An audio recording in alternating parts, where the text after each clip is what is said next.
Hello guys, आज हम पढ़ेंगे universal human values unit 4 understanding harmony in nature and existence. सबसे पहले पढ़ते हैं whole existence as coexistence. Whole existence as coexistence means that everything in the world exists together is connected in harmony। तो whole existence मतलब कि संपूर्ण अस्तित्व, as coexistence मतलब सह अस्तित्व, कि मतलब कोई भी चीज, एवरीथिंग इन वर्ल्ड जो भी है इस दुनिया में एग्जिस्ट करता है टुगेदर इज कनेक्टेड हार्मनी, मतलब हर चीज कुछ ना किसी चीज से जुड़ी हुई है, कुछ ना कुछ होने के पीछे का कोई ना कोई कारण है, और कोई भी चीज अगर घटित होती है, कुछ भी होता है, वो सब किसी न किसी रीजन की वजह से ही होता है, और ये सब एक हार्मनी से जुड़ा हुआ होता है, मतलब खुशी से एक तरह की। नथिंग लिव्स और वर्क अलोन, मतलब कुछ भी काम एक अपने आप अकेले में नहीं करता और खुद से नहीं जीता। Everything depend on each other to exist, मतलब दुनिया में एग्जिस्ट करने के लिए हर चीज किसी न किसी चीज पे डिपेंड करती है। ग्रो एंड फंक्शन प्रॉपरली, मतलब एग्जिस्ट करने के लिए, ग्रो होने के लिए और कोई भी काम सही से करने के लिए कोई ना कोई किसी न किसी पे डिपेंड है। Everything in this world lives together, जो भी संसार में है सब के सब एक साथ रहते हैं। एग्जाम्पल, सन गिव्स लाइट, तो जो सन है वो हमें लाइट देता है, प्लांट ग्रो होता है फोटोसिंथेसिस के थ्रू, फिर animal and people eat plant, फिर उन प्लांट्स को एनिमल और जो पीपल है वो खा जाते हैं। Understanding harmony in nature, what is harmony in nature and why it is so important attain harmony in nature. तो हार्मनी इन नेचर में क्या है और ये इम्पोर्टेंट क्यों है।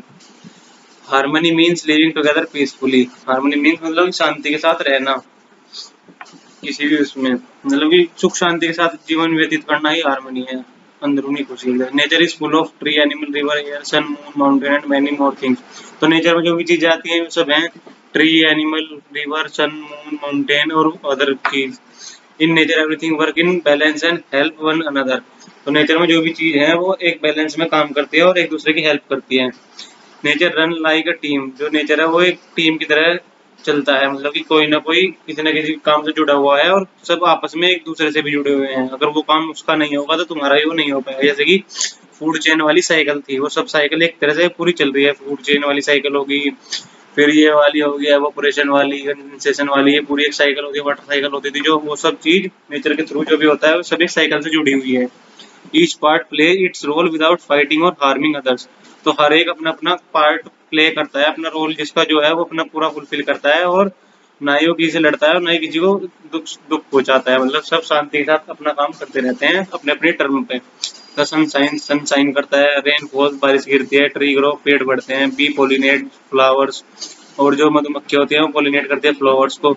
Everything happen in an orderly and helpful way, तो जो भी सब कुछ हो रहा है इस नेचर में वो किसी ना किसी वजह से हो रहा है और उसके पीछे कुछ ना कुछ रीजन है, और ये सब चीज जब तक एक साथ नहीं चलेंगी तो पूरा का पूरा नेचर मतलब डिस्टर्ब हो जाएगा। Why is it important to attain harmony in nature for healthy environment, harmony क्यों अटेन करनी चाहिए नेचर में एनवायरमेंट को हेल्दी बनाए रखने के लिए। When nature is in harmony, जब नेचर खुश होगा तो एयर क्लीन होगी, वाटर प्योर होगा, फूड ग्रो करेंगे अच्छे से, people and animal stay healthy and happy, तो जो आदमी और जानवर हैं वो हैप्पी और हेल्दी रहेंगे जब सारी चीज उनको टाइम पे मिलेगी, खाने को फूड मिलेगा, अच्छी हवा मिलेगी, ताजा पानी मिलेगा साफ सुथरा, तो उन्हें कुछ प्रॉब्लम नहीं होगी हेल्थ को, तो वे सही रहेंगे, एनवायरमेंट भी हेल्दी रहेगा। For survival we depend on nature for food, water, air and shelter. If nature is harmed, our life is also in danger.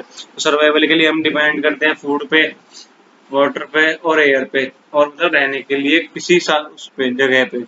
तो अगर नेचर इन सब चीजों को डिस्टर्ब कर देगी, हार्म कर देगी, तो हम जी नहीं पाएंगे, हमारी लाइफ में डेंजर में आ जाएगी। To avoid natural disaster, if we cut too many trees और pollute water, it causes flood, drop, climate change, harmony keep everything in balance. तो नेचुरल डिजास्टर को बचाने के लिए, उससे बचने के लिए अगर हम मतलब बहुत ज्यादा पेड़ काट देंगे तो उसमें फिर हमारे पास अच्छी एयर नहीं मिल पाएगी, हमें प्रॉपर ऑक्सीजन नहीं मिल पाएंगी, और हमारा पानी अगर हम खराब कर देंगे तो फिर उससे फ्लड आने के वो चांसेस बढ़ जाते हैं, और हमें साफ पानी ना मिलेगा तो हम सर्वाइव नहीं कर पाएंगे। तो इन सब चीजों को बचाने के लिए भी हमें नेचर को बचाना बहुत जरूरी है। In simple word, if bees disappear, food flower won't grow, no fruit, people and animal suffers, मतलब अगर बीज डिसअपियर हो जाए, अगर एक भी मधुमक्खी ना बचे तो फ्लावर जो होंगे वो पोलिनेट नहीं हो पाएंगे, पोलिनेट नहीं होंगे तो उनमें से वो सीड्स नहीं निकलेंगे, फिर सीड्स नहीं निकलेंगे तो वो मतलब फ्रूट्स नहीं बना पाएंगे, फ्रूट्स नहीं बना पाएंगे तो फिर एनिमल उसको खा नहीं पाएगा, वो भी जीवित नहीं रह पाएगा, तो सब कुछ डिस्टर्ब हो जाएगा, कुछ भी नहीं बच पाएगा। तो that's why even the smallest part of nature is important. तो एक छोटी छोटी चीज भी है वो बहुत ज्यादा इंपॉर्टेंट है नेचर में। Short and easy, harmony in nature means everything in nature work together peacefully. जो हर नेचर में जो भी कुछ है वो सबके सब एक साथ मिलकर काम कर रहे हैं शांति के साथ। It is important because it is keep the environment healthy. ये इम्पोर्टेंट इसलिए है क्योंकि यही हमारे एनवायरमेंट को हेल्दी रखता है। Help all living being survive, सारे के सारे लिविंग बीइंग्स है जितने, उनको सहायता करता है जीने में जिंदगी, और keep life on earth safe and balance, और जिंदगी को साफ सुथरा और बैलेंस बना के रखने के लिए। तो इसमें आता है फिर unit. Unit is anything that exist. Unit वो चीज जो भी कोई एग्जिस्ट करती है, जिसे हम देख सकते हैं, छू सकते हैं, महसूस कर सकते हैं।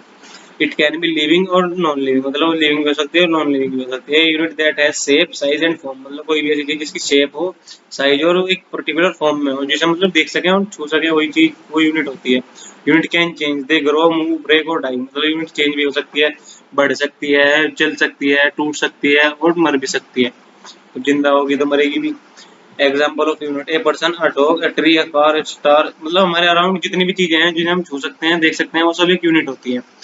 Each of these is a separate thing, ये सब एक separate thing. It is also called a unit, इन्हें ही यूनिट कहा गया है। स्पेस, स्पेस क्या है? वही खाली जगह। Space is an empty area all around where unit exist, मतलब कि वो खाली एरिया जहाँ पे यूनिट एग्जिस्ट करती है, मतलब जो भी कोई भी लिविंग या नॉन लिविंग थिंग जहाँ पे वो रह सकती है और खड़ी हो सकती है, मतलब कुछ भी है, कोई भी चीज अगर स्पेस घेर रही है तो वो तो हो गया हमारा यूनिट। और वो जो स्पेस जो है वो एक स्पेस है, खाली एरिया। It is everywhere and has no shape और साइज, मतलब ये हर जगह है पर इसके कोई शेप और साइज नहीं है। स्पेस का साइज थोड़ी है कि अब तुमने एक बॉक्स रख दिया तो उसने बॉक्स की शेप ले ली, तुमने वहां पे कुछ और चीज रख दी तो वो उस जगह में वो चीज आ गई, तो वो उस तरह से होता है। कोई प्रॉपर शेप और साइज थोड़ी ना होता है स्पेस का। Space does not change, it state the same all the time. मतलब एक कोई भी एक कमरा है 4x4 का, तो वो 5x5 या 3x3 थोड़ी ना हो जाएगा, वो रहेगा 4x4 he eight the and भी। कभी कल भी देख लो, परसों भी देख लो, तुम सामान कितना भी रख लो, कितना भी निकाल लो, उससे बढ़ेगा घटेगा थोड़ा ही ना। ऐसे तो मतलब चेंज नहीं कर सकते, सेम रहता है all the time. Until live, move and grow in space, मतलब जब तक हम उसे बढ़ाएंगे नहीं या उसे घटाएंगे नहीं अपने आप से। मैंने अपने बीच में एक दीवार लगा दी तो घट गया, फिर जो दीवार थी उसकी बाउंड्री उसको हटा दे तो फिर बढ़ गया। ऐसे नहीं करेंगे जब तक तो नहीं बढ़ेगा, ये अपने आप से नहीं चेंज होगा कभी भी। एग्जाम्पल इसके स्पेस के, स्काई वेयर बर्ड फ्लाई, मतलब जो आसमान है, गैप बिटवीन टू ट्री, दो ट्री के बीच में gap, empty room before furnished is placed, खाली कमरा, स्पेशलाइज्ड बैकग्राउंड और कंटेनर फॉर एवरीथिंग। कोई भी चीज जो भी खाली है, मतलब जिसमें भी थोड़ा बहुत भी जगह है, कोई भी वो स्पेस होता है। Unit are the thing we see and touch, unit वो चीजें से हम देख और महसूस कर सकते हैं और टच कर सकते हैं। Space is where those things stay, मतलब स्पेस वो चीज है जहाँ पे यूनिट्स रहती हैं, वो जगह जो उन पे काम करती है, मतलब जिस जगह पे रहती हैं वो रह के काम करती है अपना कोई भी। We have many units but only one space for all, मतलब हमारे पास यूनिट्स तो बहुत जने हैं पर स्पेस तो एक ही है, मतलब एक, मतलब अर्थ मान लो एक पूरा स्पेस सारी यूनिट्स के। It is interconnectedness. Interconnectedness means that everything in the world is linked और कनेक्टेड, मतलब वही इंटरकनेक्टेडनेस मत बात वही है कि कोई भी चीज जो भी इस दुनिया में एग्जिस्ट करती है वो सब चीज किसी न किसी चीज से कनेक्ट है और लिंक्ड है। नथिंग लिव्स और वर्क अलोन, मतलब कोई भी चीज अकेले नहीं जी सकती, ना ही कोई काम कर सकती। और living and non living things depend on each other to survive and grow, तो हर जीव जंतु और कोई भी नॉन लिविंग थिंग सब डिपेंड है एक दूसरे पे सर्वाइव करने के लिए और बढ़ने के लिए आगे, मतलब बड़ा होने के लिए एक तरह से। Interconnectedness means everything is linked, मतलब वही है कि कोई भी हर चीज जो भी है कुछ भी है वो सब चीज लिंक करती है किसी ना किसी चीज से, एक छोटी छोटी चींटी से लेकर बड़े से बड़े हाथी तक, और कोई भी नॉन लिविंग थिंग है वो सब चीज कहीं ना कहीं पे एक दूसरे कनेक्टेड है ही है। We all need each other to live, हमें एक दूसरे की जरूरत पड़ती है जीवन जीने के लिए। What do you mean by mutual fulfillment in nature? Explain the four orders existing in nature. तो मीन क्या है, क्या मतलब है म्यूचुअल फुलफिलमेंट का नेचर में, और फोर ऑर्डर एग्जिस्टिंग नेचर के बताने हैं हमें। How they interlinked to one other, एक दूसरे कैसे इंटरलिंक्ड है। Mutual fulfilment means that each order help the other and receive help in return. Mutual fulfilment means मतलब ये हमने किसी की हेल्प करी और दूसरे ने हमें help they the in return, मतलब किसी जहाँ पे उसने हमें उसकी जरूरत पड़ी उसने हमारी हेल्प कर दी, यहाँ पे उसको जो हमारी जरूरत पड़ी हमने उसकी हेल्प कर दी, तो ये म्यूचुअल फुलफिलमेंट भी एक तरह से कि जैसे एक तो इंसानों में जैसे इंसानियत बोल देते हैं, और लिविंग और नॉन लिविंग थिंग के लिए दोनों को मिला के म्यूचुअल फुलफिलमेंट बोलते हैं इसको। They live together and support one another in harmony. तो ये सब एक साथ रहते हैं और एक दूसरे की हेल्प करते हैं और सपोर्ट करते हैं उसको हार्मनी दिलाने के लिए, मतलब उसको सुख शांति प्राप्त हो जाए। All four order of nature material plant animal and human depend on each other. तो जो भी चारों ऑर्डर है नेचर के, मटेरियल हो गया, प्लांट हो गया, एनिमल हो गया और ह्यूमन हो गया, डिपेंड करते हैं एक दूसरे पे। When they help each other we see there is mutual fulfilment. जब भी एक दूसरे की हेल्प करते हैं तो सही हम म्यूचुअल फुलफिलमेंट कहते हैं। These creates balance peace and harmony in nature. तो यही बैलेंस और शांति बनाए रखता है नेचर में। In nature four main order, तो पहला था material order abiotic. This include non living thing like soil water air and minerals. They form the physical basis of environment. तो जो भी मटेरियल ऑर्डर में हुआ, सॉइल मिट्टी हो गई, हमारा पानी हो गया, हवा हो गया और मिनरल्स हो गए कोई भी, तो ये सब चीजें हमारी मटेरियल ऑर्डर में आ गई। इनकी वजह से मतलब नेचर में जो भी चीजें हैं वो चार ही चीजें हैं, मटेरियल है, प्लांट है, एनिमल है और ह्यूमंस है। तो इनमें से पहला मटेरियल हुआ सॉइल वाटर एयर, ये हमें चाहिए जीवन जीने के लिए। फिर है plant order, include all plant and vegetation, plant living but do not have feeling और कॉन्शियसनेस लाइक एनिमल और ह्यूमन। मतलब प्लांट लिविंग थिंग्स तो है पर इनके पास कोई भी फीलिंग्स नहीं होती, इनके पास सेल्फ नहीं होता अपना कोई भी। तो ये हमें हेल्प करते हैं खाना प्रोवाइड कराने के लिए। फिर आता है एनिमल ऑर्डर। दिस इंक्लूड और animal from insect to mammals. मतलब कोई भी छोटे छोटे कीड़े से लेकर बड़े से बड़े मैमल्स तक सब के सब एनिमल्स में आते हैं। एनिमल के पास फीलिंग्स होती है, कॉन्सिक्वेंसनेस होता है, but are not as developed in thinking as humans. मतलब ये इनके पास फीलिंग्स तो होती है, मतलब पेट से पास तो फीलिंग्स भी नहीं होती, इनके पास फीलिंग्स होती है एनिमल्स के पास, पर इनके पास थिंकिंग नहीं होती, सोचने का तरीका नहीं होता और मतलब डिसीजंस नहीं लेते एक तरह से। फिर आता है ह्यूमन ऑर्डर। ह्यूमन ऑर्डर तो है ही, includes human who have advance thinking reasoning and ability to make complex decision. मतलब इनके पास एबिलिटी होती है कॉम्प्लेक्स डिसीजन लेने का और कोई भी चीज सोचने का और अपना फ्यूचर को एक तरह से सही बना के रखने के लिए। तो ये चारों चीज आपस में एक दूसरे इंटरलिंक्ड है। This four order closely connected and depend on each other to create a balance sustainable environment. तो ये सब चीज आपस में एक दूसरे से कनेक्ट है और एक दूसरे पर डिपेंड करती है और यही एक बैलेंस और सस्टेनेबल एनवायरनमेंट बनाती हैं। मतलब एक सजग और बहुत ही अच्छा environment. Material order support plant order. Soil water air mineral provide the necessary nutrient and condition for plant to grow. मतलब जो मटेरियल ऑर्डर होता है वो हमें प्लांट हमारे प्लांट्स को ग्रो करने के लिए सॉइल देता है, पानी देता है और हवा देता है जिससे कि वो प्लांट्स ग्रो करें। फिर आता है plant order support animal. Plant order provide food and oxygen for animal. तो जो प्लांट्स होते हैं वो एनिमल्स को फूड और ऑक्सीजन प्रोवाइड करते हैं। Animal in turn help plant by pollinate flower and spreading seed. तो एनिमल में जो बीज वगैरह आई ये इन्हें रिटर्न में देती हैं पॉलिनेशन, जिससे कि उनमें फूड वगैरह प्रोवाइड कराए जाते हैं। मतलब एक दूसरे से इंटरकनेक्टेड है। Animal order support human order. Animal order support करते हैं human order. Animal provide various resources for human such as food clothing and companionship. तो मतलब एनिमल जो प्रोवाइड करते हैं ह्यूमंस के लिए, जैसे कि फूड देते हैं, क्लॉथ्स देते हैं, वूल वगैरह मिलता है शिप वगैरह से, और भी बहुत सारी चीजें जैसे लेदर वगैरह भी मिलता है इनसे। मतलब एनिमल्स हर तरह से ही वो करते हैं और बहुत से लोग नॉन वेजिटेरियन होते हैं, वो फूड एनिमल वगैरह वो खाते भी हैं। Humans also depend on animal for maintaining ecological balance. तो ह्यूमन अपने आप से भी एक तरह से डिपेंड है एनिमल्स पे इकोलॉजिकल बैलेंस बनाए रखने के लिए। Human eat fish and use sheep wool for clothing. तो human order support and maintain all order. तो ह्यूमंस जो है वो सबको सपोर्ट करते हैं और सबको मेंटेन करके रखते हैं। Human have the ability to think and act responsibly to protect and sustain all the other orders. तो मतलब ह्यूमंस के पास एक ऐसी एबिलिटी होती है सोचने की कोई भी चीज और किसी भी सिचुएशंस में किस तरह से काम करना है, वो सब सारी एबिलिटी सिर्फ ह्यूमंस के पास ही होती है। तो वो इन सब चीजों को सही से एक मैनर में चला के रखता है कि किसको क्या काम करना है और किसका कहाँ पे कितना यूज करना है हमें। This include caring for the environment, growing plant and protecting animals. तो ये इसमें इंक्लूड होता है मतलब कि एनवायरनमेंट को बचाना, प्लांट को उगाना, उनको सही टाइम पे उनमें पानी वगैरह देना, उनका ध्यान रखना और प्रोटेक्ट करना एनिमल्स को। एनिमल्स को नहीं बचाएंगे तो फिर वो चीज हमें नुकसान देगी आगे जाके। फिर एनिमल्स नहीं होंगे तो खाना नहीं मिल पाएगा, हमें खाना नहीं मिल पाएगा, तो मतलब पूरी पूरी पूरी फूड चेन जो है वो डिस्टर्ब हो जाएगी, फिर ह्यूमंस जी नहीं पाएंगे। Interlinked example. Plant order. The wheat plant grow using the material order. It give grain for food to animal and human। मतलब कि जो wheat plant है वो ग्रो करता है मटेरियल ऑर्डर के थ्रू, मतलब सॉइल और पानी के थ्रू, और ये ग्रेन्स देता है फूड और एनिमल्स और ह्यूमंस को खाने के लिए। It also give oxygen to breathe, तो हमें ऑक्सीजन भी देता है जीने के लिए, सांस लेने के लिए। Animal order cow eat the wheat straw, तो जो गाय है वो भूसा खाती है उसका, व्हीट का। दे गिव्स मिल्क एंड मैन्योर, वो हमें खाद्य पदार्थ देती है और दूध देती है। Birds and insect help in pollination of crop, तो जो एनिमल ऑर्डर के जो बर्ड मतलब एक दूसरे से कैसे रिलेटेड है, मतलब यही नहीं है कि प्लांट्स एनिमल्स को दे रहे हैं, एनिमल्स को भी प्लांट्स को कहीं पे यूज कराना पड़ता है। दोनों ही चीज एक दूसरे से इंटरलिंक्ड है। अगर वो उसका काम करेगा दूसरा नहीं करेगा तो भी डिस्टर्ब हो जाएगा।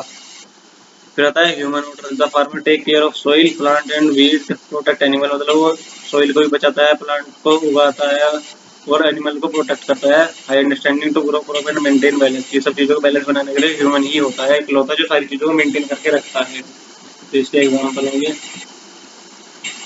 Why it is important to understand these links to live in balance with nature, balance बना के रखना नेचर में, प्रोटेक्ट करना एनवायरमेंट को, बचाना, रिस्पेक्ट और लाइफ साइज जीवन, जितनी भी जिंदगी है मतलब एक छोटे छोटे कीड़े की जिंदगी है वो भी उसकी भी इज्जत करना, एक तरह से उसको भी एक प्रॉपर सम्मान देना। तुम्हें ये नहीं है कि मार देना किसी भी चीज को बिना भी मतलब के। टू मेक बेटर डिसीजन, अच्छे डिसीजन लेना for a healthy and happy life. Recyclability in nature explained with the help of suitable example. Recyclability in nature means that nothing is wasted. Recyclability का मतलब वो है कोई भी चीज हमने यूज करी तो वो वेस्ट ना हो, एट द एंड वो सारी की सारी खत्म ही हो जाए यूज करते करते।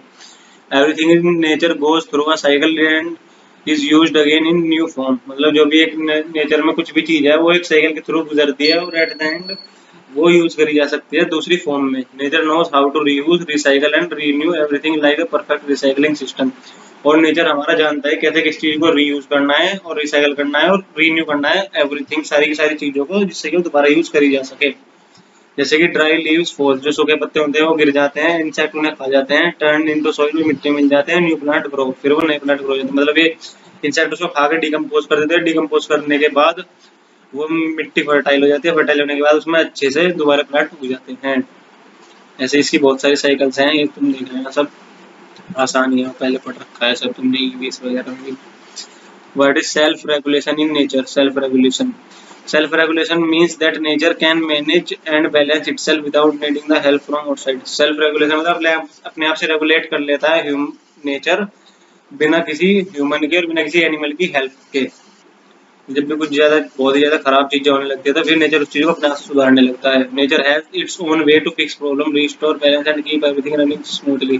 तो मतलब नेचर की कुछ अपने सर्कमस्टांस, कुछ अपनी तरीके हैं जिनके थ्रू वो अपनी प्रॉब्लम्स को सोल्व करता है, रिस्टोर करता है, बैलेंस को दोबारा से बनाता है और कीप एवरीथिंग रनिंग स्मूथली, और सब चीज दोबारा से सही चलाने की कोशिश करता है। Just like how our body heals a small wound by itself, जैसे कि हमारी बॉडी अपने आप से कोई भी घाव को भर देती है, ऐसे ही नेचर भी अपने आप से ही चीजों को सही कर लेता है। How does nature self regulate, कैसे सेल्फ रेगुलेट करता है? बैलेंस बिटवीन स्पीसीज, तो जो भी स्पीसीज है उनके बीच में बैलेंस बना के रखता है।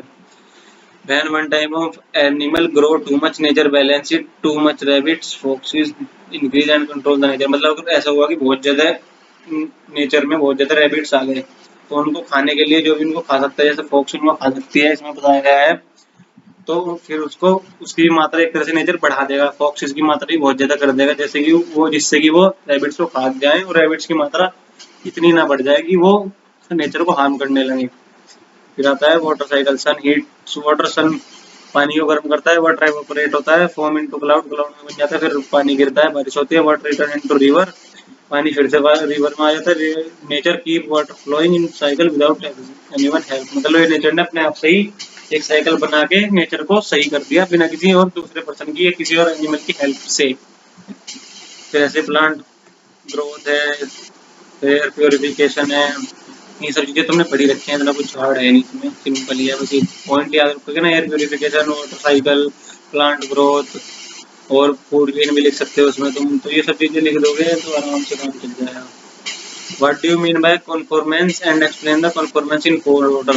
Conformance means living according to the natural rules and harmony of existence, मतलब कि इसमें according to the natural rules के तरह जीना और हार्मनी को प्राप्त करना, मतलब एक तरह से इसमें एक नेचर के कोई रूल्स होंगे, मतलब कि वही जैसे कि फूड चेन वाला एक सिस्टम है तो वो एक सिस्टम बनाया गया है नेचर के थ्रू ही तो बनाया गया है, अगर तुम उसे तोड़ोगे उस रूल को ब्रेक करोगे तो वो चीज तुम्हारे पास कोई भी एक स्पीसीज बहुत ज्यादा बढ़ जाएगी और एक बहुत ज्यादा खत्म हो जाएगी, तो वो फिर नेचर को हार्म करेगी। तो कोई भी एक ऐसा, ये नेचर का वो रूल जो कि सबके लिए लागू होता है।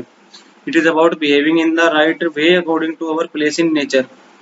ये हमें हेल्प करता है कि हर चीज अपने अपने स्थान पे अपना अपना काम करे बिना किसी दूसरे को हार्म करे और किसी प्रकार का कोई नुकसान पहुंचाए। Every order in nature material plant animal human has its own role. मतलब सबके जो भी इस नेचर में कोई भी चीज है, मटेरियल है, प्लांट है, एनिमल है और ह्यूमन है, सबका अपना अपना अलग रोल है। वो हमें ऊपर पड़ गया है, तो सब अपना अपना ही रोल अदा करते हैं। And when it does it work correctly, और जब उन्हें अपना काम करना होता है तो वो अपना काम सही से ही करते हैं हमेशा। That is called performance. ये सब चीज जो एक साथ चलती हैं ये सारे परफॉर्मेंस बोलते हैं इसको। मटेरियल ऑर्डर होगा इसमें, फिर plant order, animal order, human order, ये सब चीज हमने ऊपर पढ़ी है, वही दोबारा दोबारा पूछा गया। तो इसमें हम चारों चीजों को एक दूसरे के साथ इंटर रिलेटेड करके दिखाएंगे कि कैसे कोई सी चीज क्या काम करती है और कौन सी चीज किस चीज से किस तरह से रिलेटेड करती है, रिलेट करती है एक तरह से। When human understand harmony and live with love, justice and responsibility, they show true conformance। तो जब humans जान जाते हैं हारमोनी के साथ और प्यार के साथ और शांति के साथ रहते हैं तो वो ट्रू कन्फॉर्मेंस दिखाते हैं। मतलब कि कोई भी चीज का जो सही तरीका है, अगर वो चीज सही तरीके से ही काम करेगी तो उसी चीज को कन्फॉर्मेंस बोला गया है। Conformance mean living in the right वे, सही तरीके में, एज पर नेचर, नेचर के हिसाब से। All other order follow it perfectly. और जो भी कोई काम है वो अपना काम तरीके से करे और जो भी कोई रूल्स हैं नेचर के वो उसी के अंडर रह के काम करें। Only human have to learn and choose to live in harmony. तो जो ह्यूमन है उन्हें मतलब जो ह्यूमन उस चीज को फुलफिल करेंगे सारी चीजों को, तो उसे तो हार्मनी बोला गया। और जो मटेरियल प्लांट और एनिमल मिलकर करेंगे उसे कन्फॉर्मेंस बोला गया है। और इन सब चीजों को कम्प्लीटली एक नेचर के थ्रू बोला गया है चीजें। इन सब चीजों को देखता है एक हमारा नेचर, उसके अंदर ही सारी चीजें परफॉर्म हो रही है। Explain innateness and its four order। Innateness means the natural quality or behavior that is present from birth and does not change। तो इनेटनेस वो होती है एक नेचुरल क्वालिटी और बिहेवियर तुम्हारा जो तुम्हें बर्थ से मिला हुआ है, जो तुम्हें जेनेटिक से मिला हुआ है तुम्हारे, ना कि तुम इस चीज को कभी भी चेंज नहीं कर सकते और ये तुम्हें हमेशा से ही बचपन से ही मिला हुआ होगा from your birth. It is the true nature of something. मतलब किसी का कोई भी पर्सन है, कोई भी एक इंडिविजुअल है, उसका जो नेचर है वो चीज, वो ट्रू नेचर, वो उसके जो बचपन से मिला हुआ है वो होता है innateness. How it is mean to be by nature. मतलब ये नेचर से कैसे वो करा जा सकता है कंसिडर। एवरी ऑब्जेक्ट और living being in nature has some fixed qualities. जो भी ऑब्जेक्ट और लिविंग बीइंग है नेचर में, सभी फिक्स्ड क्वालिटीज हैं, किसी न किसी के पास कुछ ना कुछ अपनी एक स्किल्स और अपनी एक चीजें हैं जो वो करता है अपने जीवन में। There are called innateness. और जो जीवन से मिली हुई है उसी सब चीजों को इनेटनेस बोला गया है। Innateness four order, material order, soil order, air, material, metal etcetera, innateness, existence and composition. They always behave the same way. मतलब जो भी सॉइल है वो अपना काम कर रही है, मतलब फूड वगैरह जो प्लांट्स वगैरह है उनको फर्टाइल करने के लिए, उनको ग्रो कराने के लिए ये सारा काम सॉइल कर रही है। वाटर पानी का काम कर रही है। किसी भी जो चाहिए फूड को ग्रो करने के लिए, प्लांट्स को ग्रो करने के लिए पानी चाहिए होता है वो प्रोवाइड करा रहा है। और एयर जो हमें ऑक्सीजन वगैरह प्रोवाइड करा रही है। तो सब चीज जो सब चीजें हैं इन्हें बाय बर्थ मिली है, मतलब इनके पास बचपन से ही है, एक तरह से बाय बर्थ ही है सब वो सब चीजें। फिर आता है हमारा plant water. Plant water, tree, crop, grass etcetera. जो ट्रीज हैं, प्लांट्स हैं, तो जो आम का पेड़ है वो आम ही तो देगा हमें, और जो शुगर केन है वो शुगर केन ही देगा, वो बाय बर्थ ही है, वो चीज उसीलिए बनी हुई है वो।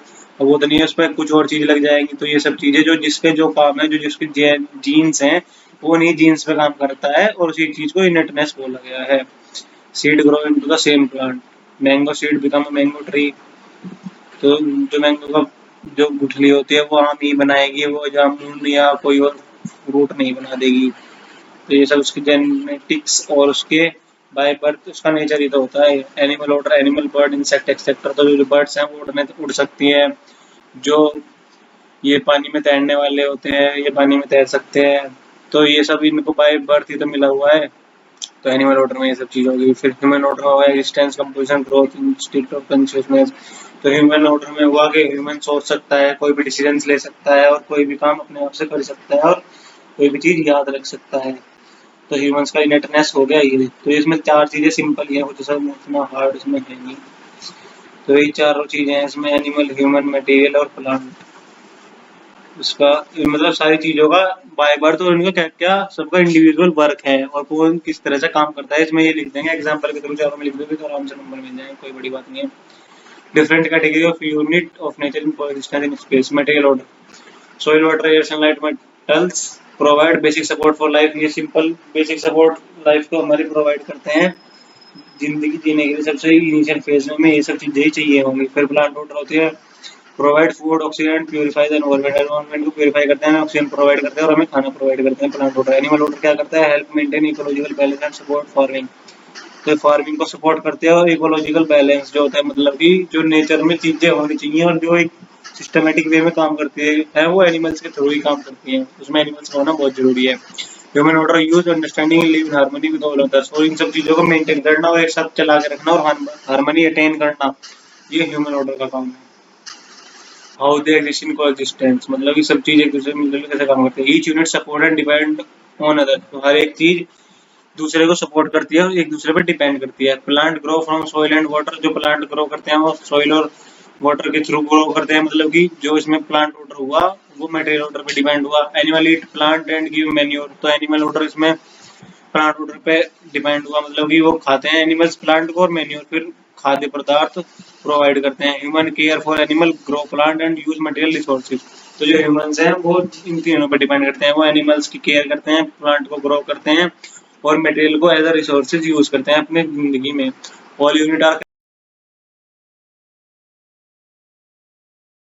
All units are connected and exist together in all pervasive space. तो सब चीजें कनेक्टेड और एग्जिस्ट करती हैं, एक साथ रहती हैं जीवन में और एक साथ ही काम करती हैं।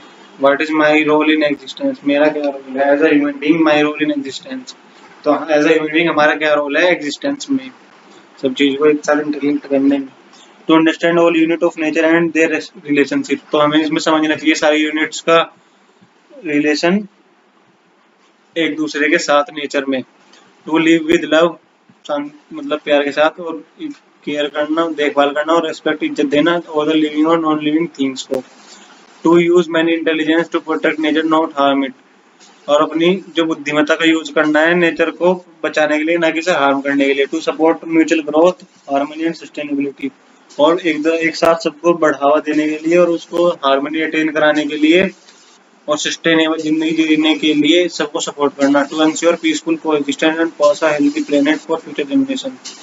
मतलब कि पीसफुल कोएग्जिस्टेंस मतलब सबको एक साथ मिल जुल के रखना और फ्यूचर के लिए हमारे नेचर को बचाना। Holistic perception of harmony at all level. Holistic perception, holistic means complete और होल। होलिस्टिक मीन्स मतलब कोई भी संपूर्ण चीज, मतलब कोई भी चीज है उसके डिफरेंट फंक्शंस हैं, उन सब चीज को एक यूनिट में जोड़ के रखना, उसे ही होलिस्टिक बोला गया है। परसेप्शन मीन्स हाउ वी सी और अंडरस्टैंड समथिंग। मतलब परसेप्शन हमारा उस चीज के लिए क्या परसेप्शन है, हम उस चीज के बारे में क्या सोचते हैं और क्या हम जानते हैं। Holistic perception of harmony means understanding harmony everywhere in all things at every level of life and nature. तो इसमें हमने समझना है हार्मनी हर जगह है और समझाना है ऑल द थिंग्स सब चीजों में है और एवरी लेवल ऑफ लाइफ के और नेचर के हर लेवल पे हार्मनी एग्जिस्ट करती है। हार्मनी क्या है? हार्मनी वही पीसफुल बैलेंस और हेल्पफुल लाइफ, वही एक आइडियल वो जिंदगी जो सब जिसमें सब काम अच्छे से हों और उसमें कोई भी दिक्कत ना हो और हम शांति के साथ जीवन जिए और अंडरस्टैंडिंग अच्छी हो। In nature and society it में everything work together without conflict. सब चीज एक साथ मिलजुल के काम करे बिना किसी कॉन्फ्लिक्ट और बिना किसी लड़ाई झगड़े के। Level of harmony. Harmony in human being, human being में हार्मनी कैसे होती है? Mind body and feeling should be in balance. तो जो उनकी माइंड और बॉडी मतलब उसके सेल्फ और बॉडी का जो कनेक्शन है वो सही से रहे, एक साथ मिलजुल के काम करें और फीलिंग्स भी अच्छी हो, हैप्पी रहे, तो वो हार्मनी ह्यूमन में होती है। Live with right understanding, right understanding के साथ जीना, शांति के साथ जीना और हैप्पीनेस के साथ जीना हार्मनी होती है ह्यूमन में। Harmony between human and body, human and body के बीच की हार्मनी, ये हमने पहले भी पढ़ा था। We must take care of the body, मतलब बॉडी को जो जो चीजें रिक्वायर्ड हैं, जो भी मटेरियल्स नीड और रिसोर्सेज चाहिए हो उसे प्रोवाइड करना। Use the body to do good work and live rightly. और बॉडी का यूज करना हमारे सेल्फ को उस अच्छी वे में जिससे कि हम कोई अच्छा काम करें और वो हमें हेल्प करे अच्छी चीजों का रिजल्ट प्रोवाइड करने के लिए। Harmony in family, living with love, respect and trust and care. तो हार्मनी फैमिली में कैसे आएगी? हमारे गुड रिलेशनशिप्स होंगे और एक दूसरे में प्यार होगा और एक दूसरे की इज्जत करते होंगे, एक दूसरे पे भरोसा करते होंगे। Helping each other not fighting, और दूसरे की सहायता करना, ना कि एक दूसरे से झगड़ा करना, और टाइम पे किसी को जिसकी जरूरत है वो उस जगह पे उसकी हेल्प करते।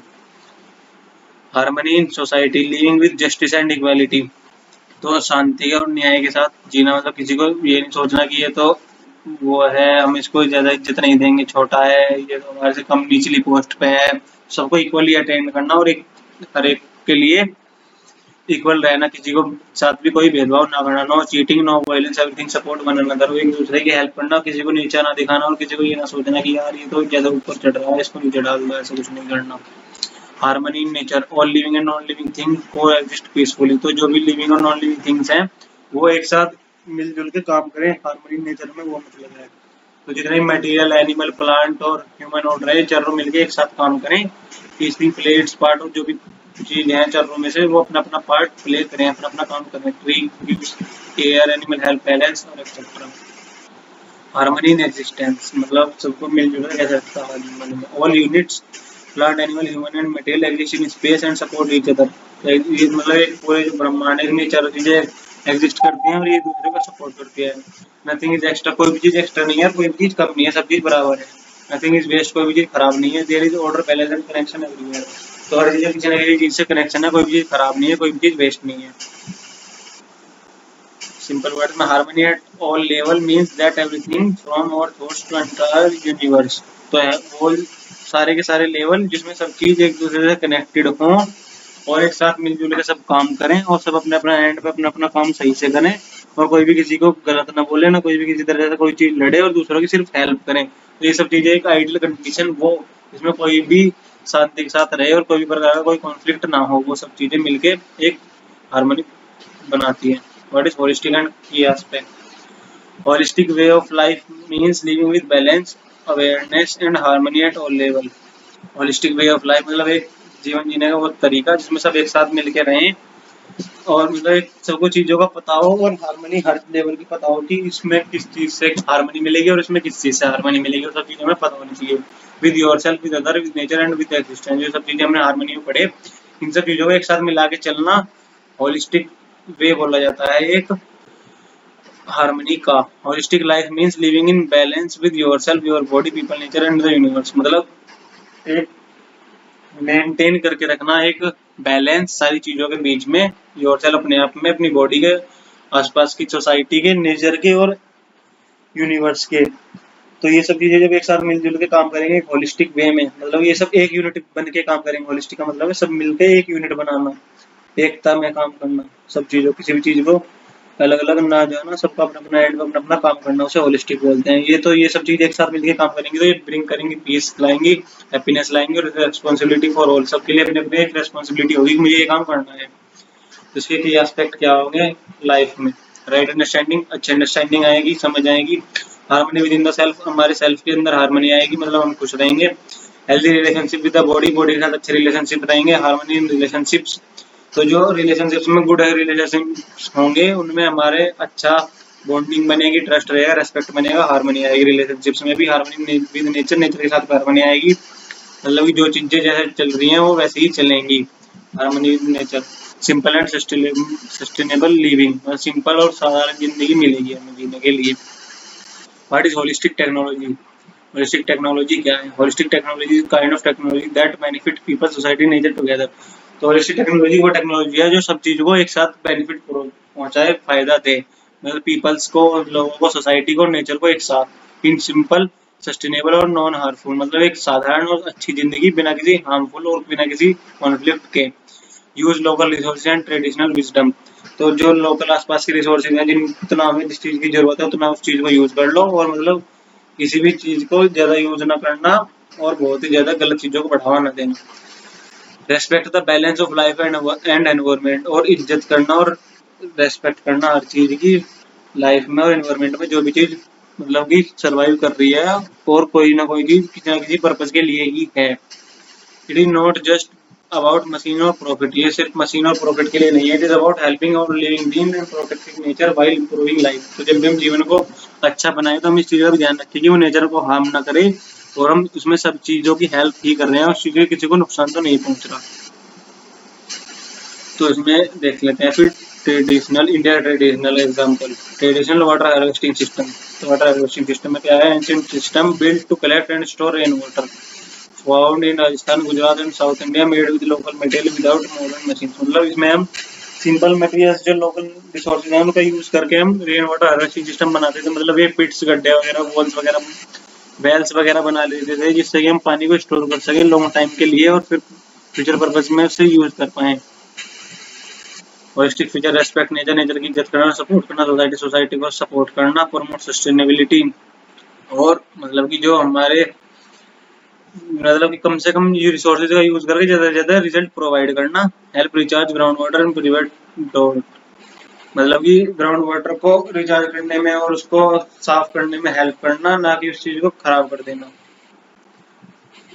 Chandrapuri in Rajasthan is a 1,000-year-old tap well still standing today। तो मतलब जो ये राजस्थान में है एक वेल, ये मतलब कोई भी एक रेन वाटर हार्वेस्टिंग सिस्टम, ये हजारों साल पुराना है और ये अब तक भी वैसे का वैसा ही है, ऑर्गेनिक और नेचुरल फार्मिंग। तो ये सब हम इसमें एग्जांपल्स पढ़ रहे हैं, इस चीज के एग्जांपल्स पढ़ रहे हैं हम। ट्रेडिशनल वाटर हार्वेस्टिंग सिस्टम, मतलब जो इंडिया ट्रेडिशनल में चीजें हो रही हैं नेचर के लिए, नेचर को प्रोटेक्ट करने के लिए और नेचर को चीजें को यूज करने के लिए। तो इसमें पहला तो रेन वाटर हार्वेस्टिंग सिस्टम, हम पानी को बचाने के लिए चीजें यूज करते थे, और दूसरा है फिर इसमें नेचुरल फार्मिंग करना, using cow dung, urine, compost and natural seeds. तो इसमें काउ डंग का यूज करना और मैन्योर वगैरह का यूज करना, ना कि अब तो फर्टिलाइजर वगैरह का यूज करते हैं, पर पहले जो चीजें यूज करते थे वो नेचुरल फार्मिंग और ऑर्गेनिक फार्मिंग के लिए करते थे। तो इससे पहले अच्छी चीजें प्रोवाइड होती थी हमें और अच्छी चीजें मिलती थी, बीमारियां भी इतनी नहीं थी, तो वो सब चीजें ही थी पहले। और नो केमिकल और सिंथेटिक फर्टिलाइजर, कोई भी फर्टिलाइजर नहीं था, based on traditional Indian farming practices. तो पहले की जो इंडियन फार्मिंग होती थी वो ऐसे होती थी। तो उसके फीचर क्या हुए, प्रोटेक्ट सॉइल एंड एनवायरनमेंट, मिट्टी और एनवायरनमेंट को बचाना, इसका मतलब फीचर होता था ये, इसलिए यूज करा जाता था। मतलब organic farming, produce healthy food without harming nature, nature को हार्म ना करके अच्छा फूड प्रोवाइड करना, और वो फूड अगर हम खाएं तो हमें भी कोई प्रॉब्लम ना हो उससे। लो कॉस्ट और सुटेबल फॉर स्मॉल फार्मर, मतलब कि कोई भी जो छोटा किसान था उसके कोई भी प्रॉब्लम ना आए इन चीज को यूज करने में और इन्हें खरीदने में, मतलब कि बहुत ही कम कॉस्ट में और लगभग ना के बराबर ही कॉस्ट में मिल जाता था। सबके पास गाय वगैरह होती तो काऊ डंग वगैरह वहीं से मिल जाता था। Keep animal, plant and human in healthy cycle, तो सब चीजों को एक हेल्दी साइकिल में बना के रखना और सबसे सबका काम करवाना एक तरह से सही तरीके से। कृषि कृषि zero budget farming and Vriksha Ayurveda are ancient Indian practices followed even today. तो ये सब चीजें अभी तक भी यूज करी जा रही है। Holistic technology are kind to nature, useful for people and keep balancing society and environment. तो ये सब मतलब होलिस्टिक टेक्नोलॉजी वे टेक्नोलॉजी है जिसमें हम नेचर का यूज करें पर इतना ज्यादा एक्सेस में ना कर लें कि वो नेचर को हार्म कर दे, और इतना कुछ ऐसी चीजों का यूज ना करें जो नेचर को हार्म करे, जैसे कि फर्टिलाइजर वगैरह का यूज ना करें, और नेचुरल चीजों का ही यूज करके और कम से कम रिसोर्सेज का यूज करके ज्यादा से ज्यादा रिजल्ट्स प्रोवाइड करना, ज्यादा से ज्यादा चीजें हमें मिल जाएं। तो ऐसी चीजों को ही होलिस्टिक टेक्नोलॉजी